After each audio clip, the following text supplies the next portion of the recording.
Et bonjour tout le monde, voilà, on se retrouve pour une nouvelle vidéo. Sujet un petit peu particulier, on va discuter un petit peu autour du ponton, autour de Saori pendant un petit moment afin de vous expliquer un petit peu comment préparer son bateau à une tempête. Tout simplement, voilà, quand vous laissez votre bateau, que vous n'êtes pas à bord, que vous soyez pas à bord ou que vous soyez à bord, il y a une certaine façon pour préparer un bateau, un voilier, à une grosse tempête. Voilà, bon, je prends comme exemple la tempête Amélie qui est passée dans la nuit du 2 au 3 novembre 2019 et qui a fait de sacrés ravages sur la côte atlantique. On en a beaucoup entendu parler. Moi je l'ai vécu de l'intérieur et je vais vous débriefer un petit peu ce qu'il en est et comment faire pour préserver votre voilier. Voilà, parce que tout le monde n'a pas la chance d'habiter à bord et d'être là à ce moment-là. Et même des gens qui habitent pas loin de leur bateau, à ce moment-là, ils étaient cloîtrés chez eux, loin de tout problème. Donc c'est vrai que pour ça, il faut vraiment préparer, anticiper, toujours hein, le mot d'ordre, anticiper. Donc ça ne change pas. On anticipe toujours sur le plus tragique, tout ce qui peut arriver de pire. Et donc du coup, on va essayer de, pour ça, prendre maximum de sécurité pour le bateau, pour tous les problèmes. Voilà, donc pour résumer, la tempête Amélie, elle a duré de, je crois que c'était 22 heures jusqu'à 11 heures du mat à peu près. Voilà, ça a duré une grosse nuit entière. Et donc du coup ça a été très surprenant parce que elle a été annoncée, hein, aucune surprise pour personne, mais heureusement c'était un petit coef, hein, on en reparlera. Mais si vous voulez, à 2h40 et quelques, 2h43, un truc comme ça, il y a une rafale qui est arrivée et qui a été enregistrée ici à 76 nœuds. Je pense que là où j'étais à Oléron, sur l'île d'Oléron à Saint-Denis, je pense qu'elle était encore plus violente. Du moins une rafale qui a voisiné les 80 nœuds, qui a duré une trentaine de secondes. Donc voilà, il y a à partir d'une certaine limite, vraiment à partir de 50 nœuds, c'est vraiment, déjà à 40 nœuds, bon ça souffle bien, mais c'est encore vivable. À partir de 50 nœuds, déjà, rien que marcher sur un ponton, c'est déjà un peu délicat. Ça bouge dans tous les sens. Et donc, c'est très vite un champ de bataille au port. Voilà. Donc, du coup, pour éviter ça, on va essayer de préparer au mieux le bateau. Donc, c'est des conseils que je vous donne vraiment pour que ça soit reproduit chez vous au maximum pour éviter tout problème. Donc, je pense qu'on va commencer directement. Voici Saori, donc là, qui est préparé pour une tempête. Donc je vais vous parler déjà en premier lieu des amarres, je pense que c'est quand même le plus important. Donc au niveau des amarres, vous allez voir que déjà j'ai doublé tout ce qui était au vent, le plus important, hein, bien définir déjà la nature du vent, la puissance du vent, la direction. Ça va être très important de savoir la direction, qu'est-ce qui va être au vent et qu'est-ce qui va être sous le vent. Est-ce que le bateau va être écrasé contre le ponton? Est-ce que le bateau va être au contraire avoir tendance à se tirer, à s'écarter du ponton? Voilà, moi c'était un vent qui était complètement travers et je m'écrasais pas sur le ponton, au contraire j'étais poussé vers l'extérieur. Donc de base je pense que c'est mieux parce que la coque et les pare-battes n'en prennent pas plein la tête à s'écraser toute la nuit, etc., assez violemment contre la coque. Donc je pensais qu'un amarrage comme ça était plus optimal. Au final ça tire sur tous les bouts, etc. C'est ce que je pense quand même ce qui est le mieux. Mais pour ça il va falloir bien équilibrer tous les bouts, hein, parce que si la tension est mal répartie, toute la charge va être dans un seul bout, ça va rompre et du coup ça va être le début de la catastrophe. Donc pour cela, bien anticiper, nous on va partir du principe que le vent il vient comme ça, de la tempête. Donc vous voyez que déjà au niveau des amarres à l'avant, c'est déjà doublé. Dans un premier temps j'ai mis une certaine tension sur celle-ci, qui voyez, qui sont munis d'amortisseurs, comme vous pouvez le voir là. Je vais mettre comme ça. Voilà. Donc un système tout bête, hein, l'amarre passe à l'intérieur, les haussières passent à l'intérieur, et du coup, au moment de la tension, au lieu de tirer violemment d'un coup sur la tension maximale du boot, par rapport à la nature et l'élasticité naturelle de l'amarre, à ce moment-là, d'un coup, élasticité maximale, d'un coup ça tend et d'un coup ça va tirer très violemment sur le davier. Voilà. Donc ça va tirer sur les taquets, ça va tirer sur le davier et en plus ça va faire une friction qui est beaucoup plus importante que là. À voir, c'est assez efficace. Vous voyez déjà là, dès que ça tire, et ben, au lieu de tirer et d'utiliser la tension maximale du boot, et ben là du coup ça va vraiment jouer là-dessus, et vraiment c'est assez efficace, hein. Ça se trouve de partout dans les magasins Castillage, c'est pas du luxe, pendant les tempêtes c'est un vrai plus, hein. Ça évite vraiment que le bateau à l'étrave, quand vous le vivez de l'intérieur, souvent il va se coucher avec la rafale, il va d'un coup revenir et paf, il va avoir une tension sur la mare bâbord, après il va repartir dans l'autre sens, il va avoir une autre tension sur la mare tribord, et ça va jouer comme ça non-stop. Et là, bien au contraire, tout est bien réparti au niveau de la charge, c'est amorti en tout cas, pas réparti mais amorti. Pour la répartition de la charge justement, donc déjà toujours doublé, hein, vous avez vu un tour mort de demi-clé pour les boots, hein, ça c'est classique, c'est pour pas gêner le ponton. Donc du coup un tour mort de demi-clé pour prendre le moins de place possible. Maintenant, je vous montrerai peut-être après un exemple à ne pas faire, c'est les boucles qui sont déjà préconçues avec une belle épissure, etc. Ça on a pu voir dans un live que j'avais fait précédemment, où j'avais dû aller à la rescousse de certains voiliers qui étaient en train de s'abîmer avec le ponton. On avait vu que ceux qui avaient fait des boucles comme ça avec des belles épissures, et ben une fois que c'est sous tension, c'est juste impossible à enlever. Donc du coup c'est très compliqué et encore moins possible de faire quoi que ce soit comme réglage.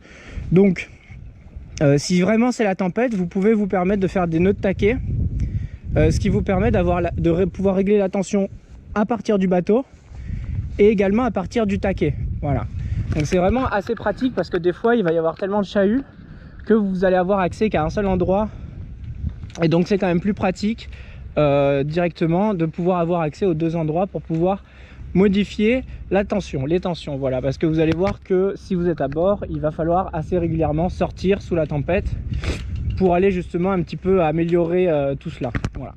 Donc après au niveau des taquets, pareil, par exemple là les deux haussières tribord, je les ai répartis sur deux taquets différents, c'est à dire que la première qui est ici, enfin la première c'est celle-ci, la première qui est ici elle va là sur ce taquet, mais la deuxième qui est ici, au lieu de la faire venir sur le même taquet, je la fais venir sur le taquet opposé. Pourquoi? Bah, tout simplement si ce taquet lâche à cause de la pression, hein, parce que je vous en reparlerai après mais c'est assez violent à voir, on se dit, on est beaucoup plus serein de se dire que il y a toujours deux taquets au cas où, si l'un rompt, il y aura toujours une garde et une haussière de chaque côté et une pointe de chaque côté pour maintenir le bateau quoi qu'il arrive. Voilà. Également pour les gardes, donc vous voyez que j'ai une garde qui en direct, qui passe directement par ici, donc là il peut y avoir de la friction, etc., mais c'est une garde de secours qui assiste celle-ci et qui va sur l'autre taquet, hein, vous voyez, donc pareil, le même système, chaque garde va sur un taquet différent et chaque pointe au vent va sur un taquet différent. Voilà, la pointe sous le vent servira quasiment à rien, bien sûr il faut qu'elle soit là, il faut qu'elle soit bien réglée, etc., mais elle ne requiert moins d'attention parce que elle va pas avoir justement de sollicitation. Après au niveau des amarres, après vous en profitez pour mettre une garde arrière, hein, le maximum, hein, double pointe avant, doublé, garde avant, garde arrière, pointe arrière que vous pouvez doubler également, hein, là qui est pas fait mais on peut doubler également la pointe arrière parce que si celle-ci rompt, là on va avoir un bateau qui va se décaler, qui va se retrouver collé contre le voisin. Donc il faut vraiment penser à sécuriser toutes vos amarres et qu'il y en ait toujours une deuxième, que ce soit si l'amarre rompt ou si le taquet saute. Ok, voilà, donc ça c'est la base, la priorité. Ça va être de regarder d'où vient le vent, doubler les amarres au vent et après répartir la charge, bien équilibrer la charge aussi également. Là celle-ci, normalement elles ont un tout petit peu plus de tension que la secondaire, parce que la secondaire il faut que si la première lâche, elles sont en pleine forme. Donc du coup la première qui a les amortisseurs, la seconde avec un petit peu moins de tension.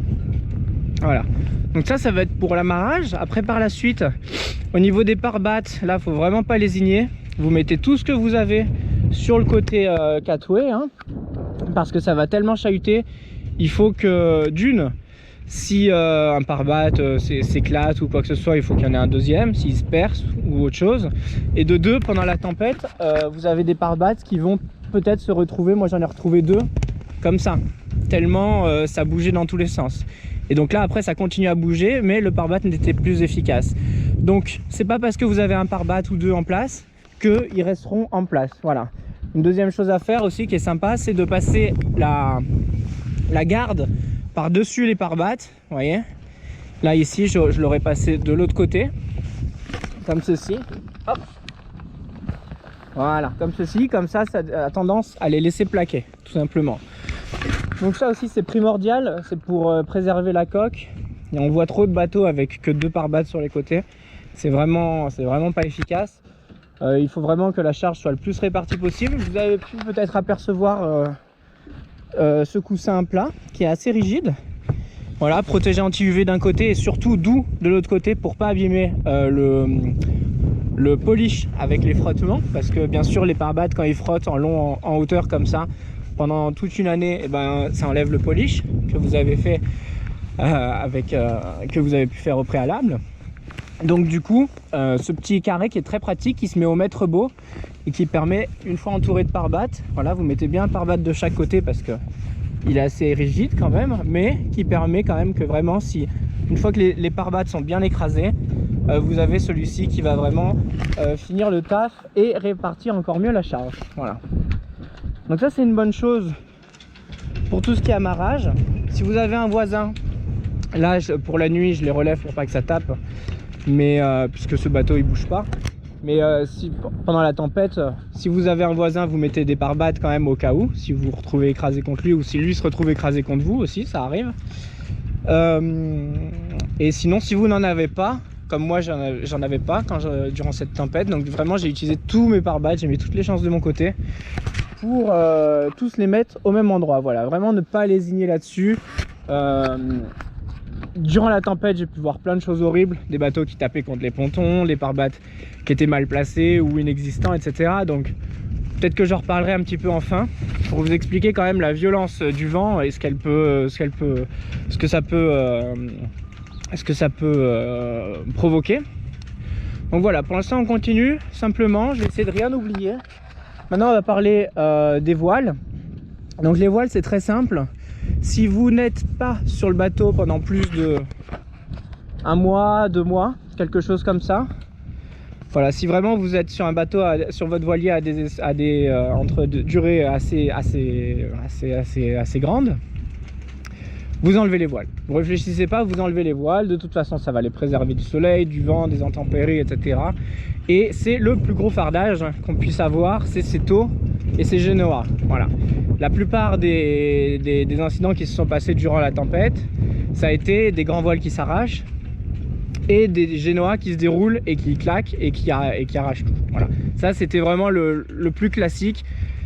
Donc pour ça, première chose, vous allez ferler votre voile, la GV, hein, une fois qu'elle est dans son taux. Vous voyez la prise au vent que ça fait. Donc vous allez la ferler avec une haussière, hein. Vous prenez une haussière et vous allez bien ferler le tout.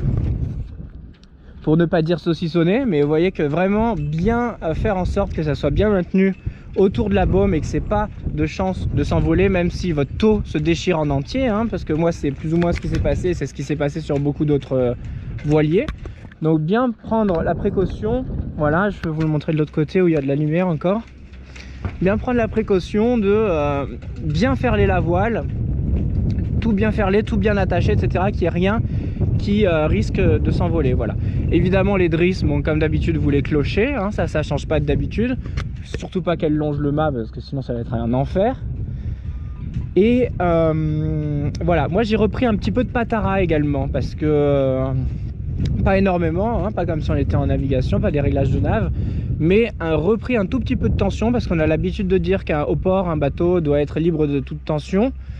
Donc du coup il faut enlever et choquer complètement les ris, l'empointure, des choses comme ça, et le patara. Voilà, c'est souvent de ça qu'on parle quand on soulève cette phrase, en tout cas quand on parle de ça. Donc du coup le patara un petit peu repris. Pourquoi? Parce qu'un patara complètement détendu, bah, ça va avoir un mât qui va avoir un petit peu de jeu, un petit peu lâche, un petit peu de souplesse, et du coup vu que ça va beaucoup battre dans tous les sens, je préfère raffermir un tout petit peu le patara afin que le mât soit bien fixé dans tous ses plans. Voilà, donc ça aussi c'est important à faire pour éviter un des plus gros drames, un dématage. Voilà. Après, sur votre génois, comme d'habitude, vous allez le ferler avec un petit bout, une petite garcette, un petit bout. Vous allez ferler votre génois. Et alors après, parce que là où j'ai vu beaucoup de... Ça c'est par rapport à mes observations, hein, j'ai vu que beaucoup de... Les génois, c'était souvent en haut qui se déroulaient. Bon, celui-là, il est tout neuf, donc il est assez rigide, donc il n'y a pas eu aucun problème. Mais c'est souvent au niveau des barres de flèche à peu près que ça commence à prendre le vent. Et que ça va du coup par la suite... complètement se dérouler, taper dans tous les sens, faire pencher le bateau encore plus et faire de gros dégâts une fois de plus, hein. Et ces voiles là coûtent assez cher, donc rien que pour la voile déjà on a envie de la préserver. Donc c'est déjà bien comme moi de mettre le petit bout orange afin déjà d'éviter que ça se déroule là où c'est à la fin du génois, hein. Donc si ça commence à se dérouler de base, c'est fait pour que ça se déroule par ici en premier. Mais ayant vu toutes ces catastrophes, je me suis dit mais pourquoi pas utiliser la drisse de spi, comme vous pouvez le voir, hein, c'est la verte, pour ferler le génois. Voilà, donc ça j'en suis pas peu fier, il n'y a personne qui le fait. Et à l'approche d'une tempête, je vous conseille grandement de le faire.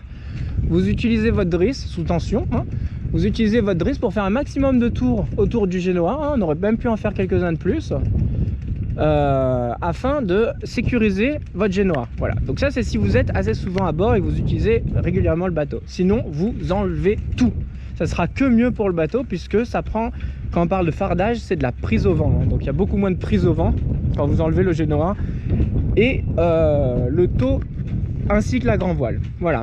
Une autre chose, on peut parler de la capote. Vous voyez que là la capote elle est repliée, vous voyez qu'à peu près sur tous les autres bateaux elle est déployée, hein, parce que pour une question d'intimité, hein, pour la plupart du temps, hein, c'est souvent par rapport à ça, pour être un petit peu plus dans son cocon.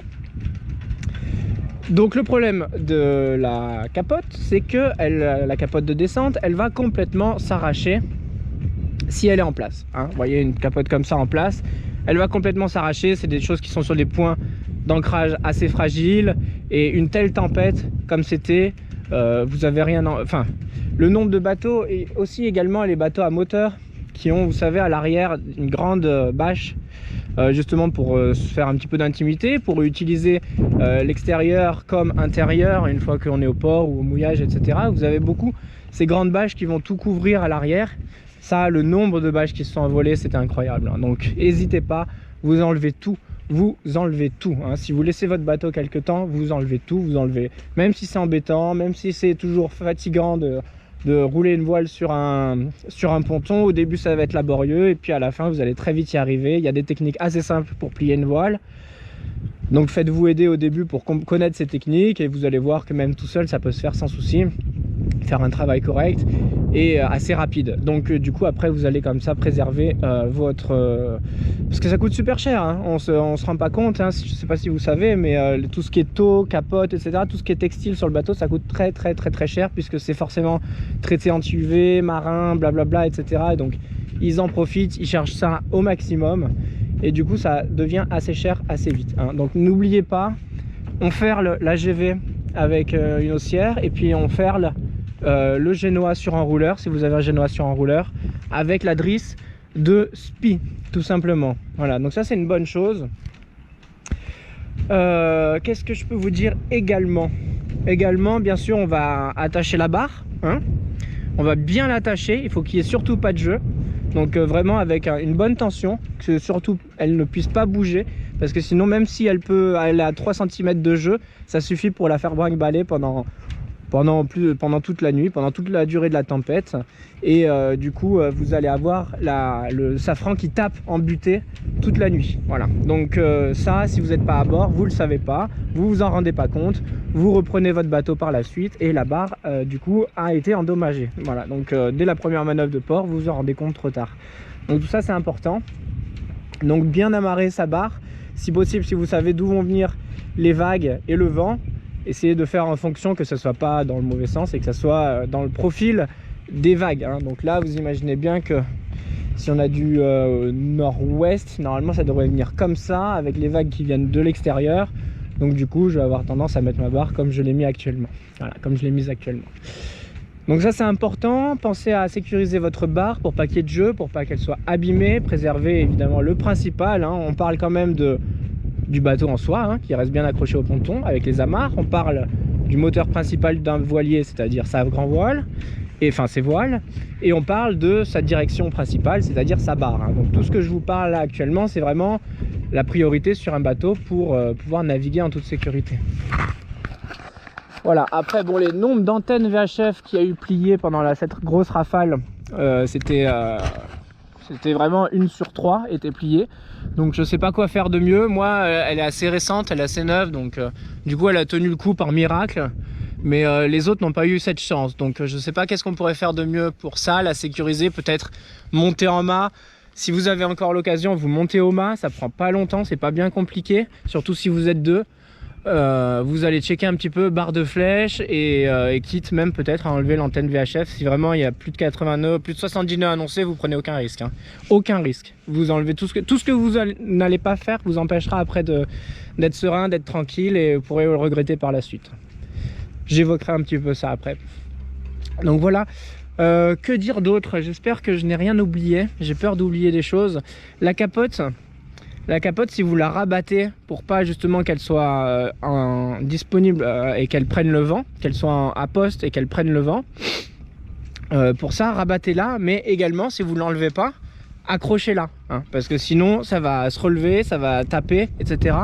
Et une grosse rafale, ça soulève tout, hein. C'est vraiment incroyable, hein. Donc là vous voyez que tout a été attaché, tous les trucs en métal, etc., les petits crochets en métal, etc., tout est fixé dans des poutres pour justement ne pas avoir la capote qui d'un coup se lève, d'un coup se rabat, d'un coup se lève, d'un coup se rabat. Il suffit que ça le fasse 3 fois et ça casse tout, hein. Donc pareil, c'est des matériels qui coûtent assez cher, donc du coup autant le préserver au maximum.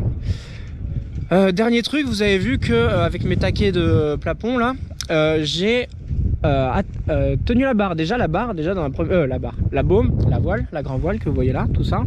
Déjà, c'est pas sur le côté comme je fais d'habitude. D'habitude, quand vous êtes au port, qu'il n'y a pas beaucoup de vent, vous allez l'accrocher au balcon, ce qui vous libère tout le cockpit et c'est bien plus agréable. Et je vous conseille de le faire, hein.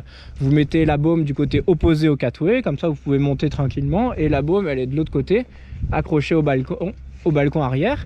Et du coup vous avez un espace de vie qui est beaucoup plus confortable, hein. C'est ce qu'on fait la plupart du temps. Ça permet aussi également de relever la capote sans souci. Donc du coup c'est ce qu'on fait la plupart du temps. Mais là pendant une tempête, on veut pas que tout tienne sur une petite soudure en inox d'un balcon ici ou autre, hein. Je sais pas où vous l'attachez d'habitude, mais c'est vrai qu'on l'attache souvent ici, et du coup là c'est une petite soudure en inox de chaque côté et jamais ça tient, hein. D'accord? Donc du coup vous le mettez à poste, là où c'est conçu pour tenir, hein, avec les cadènes de base, etc.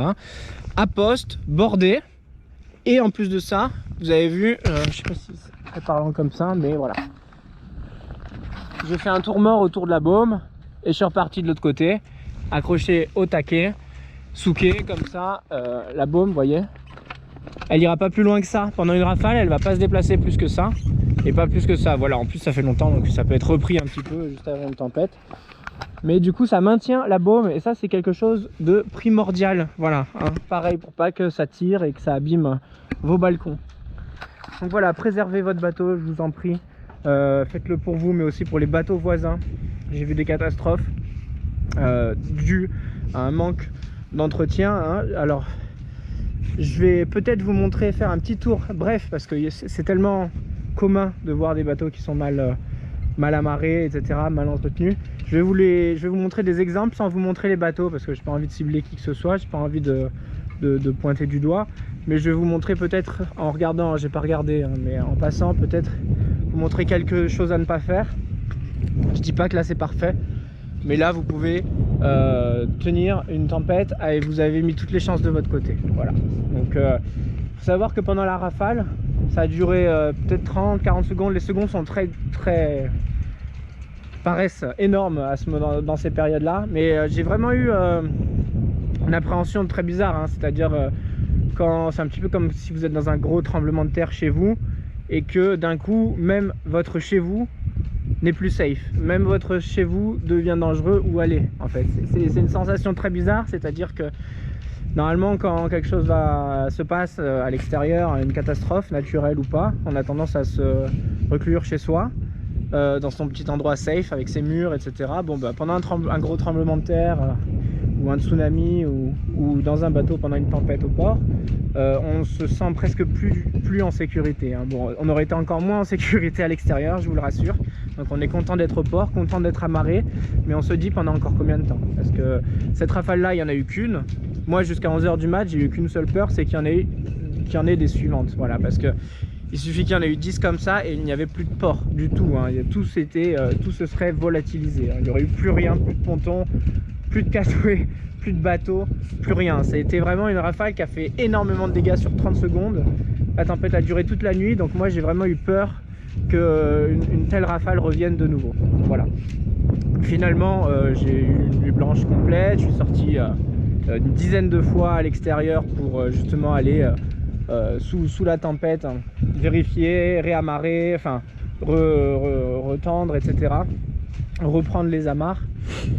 Et du coup ça a été assez sportif. Voilà, tout le monde n'a pas le luxe de pouvoir se déplacer à ce moment là sur son bateau, donc autant prévoir au maximum en suivant tous les bons conseils que je vous ai donnés. Voilà, petit conseil d'expérience pour le coup.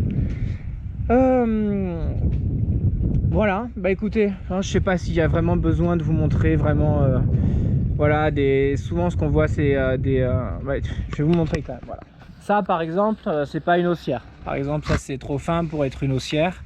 Ça c'est un boot, donc ça déjà c'est pas bon, c'est pas assez costaud, d'accord. Après voilà, ça c'est par exemple la boucle dont je vous parlais.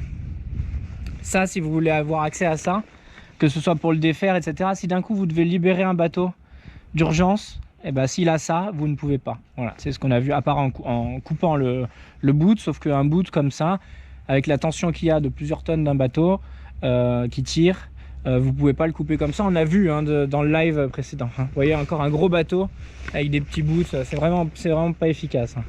Vraiment pas efficace. Moi quand je parle d'amortisseur plus de diamètre important, etc., c'est pas du luxe. Les amarres que j'ai, c'est des bonnes amarres qui sont mais regardez, hein, c'est de partout, hein. C'est vraiment de partout. Et après je vous filme pas les bateaux, mais je vous explique pas comment c'est accroché au bateau après derrière. Donc voilà, le nombre de drisses qui sont le long du mât aussi. Pensez à bien clocher vos drisses, que ce soit pour le plaisir des voisins quand vous partez, ou que ce soit pour qu'il y ait déjà personne qui monte sur votre bateau, parce qu'une drisse qui n'est pas attachée, si c'est pas le port qui s'en occupe, ce sera les voisins et il y a bien quelqu'un qui va aller la clocher. Donc si vous voulez qu'il n'y ait pas de visiteurs sur votre bateau, autant penser déjà au plaisir des autres, au calme qui règne dans un port, et de garder ça en tête, et donc du coup bien penser à clocher vos drisses, amarrer votre barre, etc., comme je vous l'ai expliqué. Voilà tous les petits conseils que je vous ai expliqués. Bon, après des mauvais exemples, il y en a tellement légion sur un port que j'ai pas vraiment envie de vous montrer tout ça. Voilà, je vous ai donné plutôt la bonne marche à suivre, je pense que c'est le principal. Voilà. Maintenant, si je vous parlais un peu quand même de ce qu'on voyait, c'est par rapport à l'altruisme. L'altruisme de justement faire en sorte au minimum de ne pas abîmer les bateaux des autres. Voilà, parce que pendant cette tempête, on a vu des bateaux qui se sont décrochés de leur place, avec des pontons qui se sont arrachés pour certains. Donc là, c'était pas la faute du propriétaire. Pour d'autres, des amarres qui étaient sous-dimensionnées ou mal optimisées et du coup qui ont cédé. Ou même une grande voile qui va commencer à prendre le vent et qui va commencer avec des drisses qui vont claquer sur le bateau voisin, etc. Ça peut faire des dégâts. Une drisse qui claque au vent pendant toute une tempête, ça fait des dégâts. Donc du coup, tout ça, il faut vraiment y penser. Ça a été catastrophique, hein, pour beaucoup de personnes. Moi, je l'ai vécu de l'intérieur, comme je vous l'ai dit, donc ça a été juste... heureusement que ça a été uniquement comment on appelle ça, quelque chose d'incroyable, hein, quelque chose de assez costaud à vivre.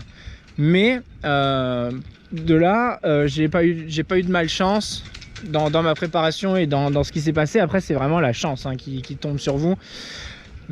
Vous n'étiez pas sans savoir, pardon, que juste avant j'étais en réparation. Je faisais, en réparation, en entretien, en hivernage tout simplement, où je faisais la coque de Saori, et que donc 2 semaines avant que la tempête arrive, le bateau était encore sur berre. Voilà, et j'avais des soucis pour la peinture puisqu'il pleuvait tout le temps, etc. Donc j'ai eu énormément de délais, et donc du coup à la fin J'ai réussi à finir entre 2 DEP la peinture, l'anti-fouling et remettre le bateau à l'eau 2 semaines après la tempête. Et les bateaux qui étaient sur berre sont tombés au sol, hein. Donc pareil, c'est pas rassurant. Maintenant il y avait d'autres bateaux sur berre, surtout ici aussi. Et les bateaux sont toujours en état, mais bon, il faut vraiment, si vous avez des bateaux sur berre, n'hésitez pas à double cale, triple cale, rajouter des berres sur les côtés, à chaque fois sur les varangues, quitte même à en rajouter entre les varangues si vous en avez en trop, et faire des points d'ancrage. La drisse du mât, vous l'accrochez quelque part à un arbre ou à n'importe quel point d'ancrage qu'il y a sur le côté, voilà, pour mettre toutes les chances de votre côté également, sinon la nature ne pardonne rien. Voilà. Écoutez, je pense que là c'est une bonne vidéo. L'hiver approche et enfin on est dans l'hiver là, on va rentrer dans l'hiver et donc du coup les tempêtes hivernales sont assez costauds, le sont de plus en plus d'ailleurs, donc ça c'est encore un autre sujet. Et donc faites bien attention, voilà, la direction du vent, la force du vent, mais aussi le coef de marée. Voilà, je peux revenir là-dessus pour finir. Un coef de marée, c'est ce qu'il y a de plus dangereux au port. Pourquoi? Parce que si le niveau de la mer atteint le maximum des ducs d'Albe, des poteaux que vous voyez là, et ben avec un gros coef, avec plus de 100 de coef, avec la mer qui se lève à cause du vent, hein, parce que le vent va faire aussi qu'il y ait plus de hauteur de mer sur la côte, voilà.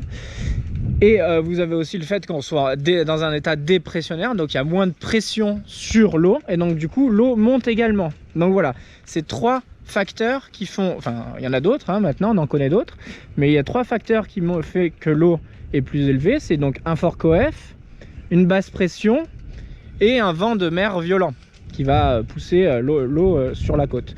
Donc ces 3 facteurs là font que quand ils sont tous en même temps avec du gros vent, vous pouvez avoir des gros dégâts au niveau structurel des ports, hein. Donc bon, là on peut pas faire grand chose, mais soyez bien attentifs également au coef, hein. Nous on avait la chance, c'était 42 coef, donc pas trop de problèmes d'eau. Et en plus de ça, j'étais caché par l'île, donc pas de vagues, hein, parce que après je vous parle pas de quand il y a des vagues qui rentrent dans le port, où là c'est chaotique, hein. Il n'y a pas d'autre mot, c'est le chaos total. Tout le ponton bouge, tous les bateaux bougent, le ponton entraîne les bateaux qui entraînent les bateaux qui entraînent le ponton. C'est assez violent, donc là il faut vraiment être sur place, les pare-battes, les amarres, etc. Ça tire encore 2 fois plus, donc faites bien attention. Si en plus de ça le vent vient de l'entrée du port et que vous risquiez d'avoir des petites vagues, hein, il suffit de 10-15 cm, hein, pas plus, hein, ça suffit pour tout chahuter. Et donc du coup c'est assez violent. Je pense être convaincu d'avoir parlé de tout. Je pense n'avoir rien oublié. En tout cas, si vous avez des questions, des commentaires, et ben vous les inscrivez et puis on en reparlera après sans souci. J'essaierai de vous y répondre assez rapidement. En tout cas, voilà, Saori va bien, je suis content, et puis essayez de faire au mieux pour votre voilier, de le préserver au mieux. Voilà, pensez vraiment à tout votre rêve qui peut vraiment devenir un vrai cauchemar, hein. Il y en a vraiment des pages et des pages sur internet d'histoires qui se finissent mal, et pas forcément sur internet, même dans les histoires de pontons. Donc du coup pour ça il faut vraiment ne pas prendre cela à la légère. Voilà, hein, une tempête au port, même si vous êtes au port, c'est vraiment très violent.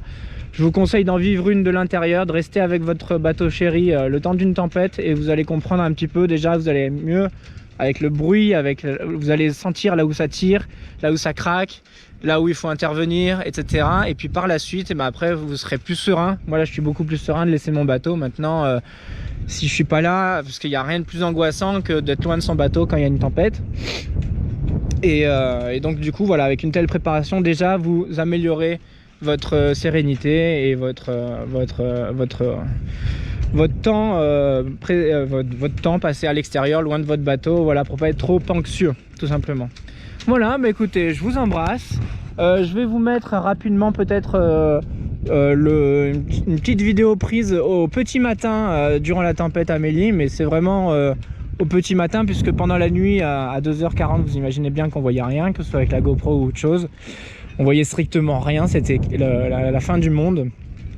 Et par contre au petit matin il restait encore 40 nœuds en rafale, 40 nœuds établis, je pense 35-40 établis, Donc on voit que ça souffle bien. Je vais vous le mettre par la suite à la fin du montage. Enfin, je vais faire pour une fois, je vais faire un montage. Je vais juste coller un petit bout de cette vidéo, ce qui va vous permettre de voir un petit peu à quoi ça ressemble ce balai là où vous voyez tous les bateaux qui se couchent d'un coup avec la même rafale et qui se relèvent d'un coup, un petit peu comme un champ de blé, vous voyez, qui est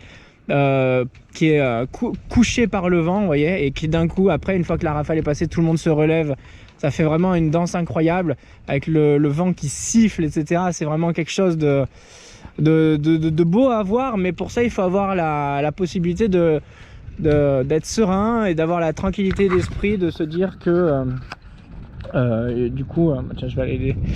Que du coup, vous êtes tranquille et vous pouvez apprécier un beau paysage comme celui-ci. Voilà. Bah écoutez, sur ce,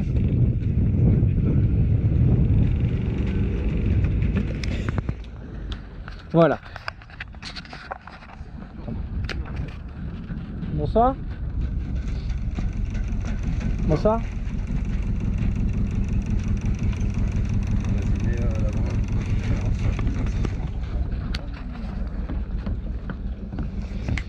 Voilà, bah écoutez, sur ce, moi je vous laisse sur ces belles images, Saori au coucher de soleil, ça fait toujours plaisir à voir, elle brille de mille éclats. Donc tout va bien à bord et je vous dis à une prochaine fois pour une prochaine vidéo. A bientôt, bye bye, ciao ciao.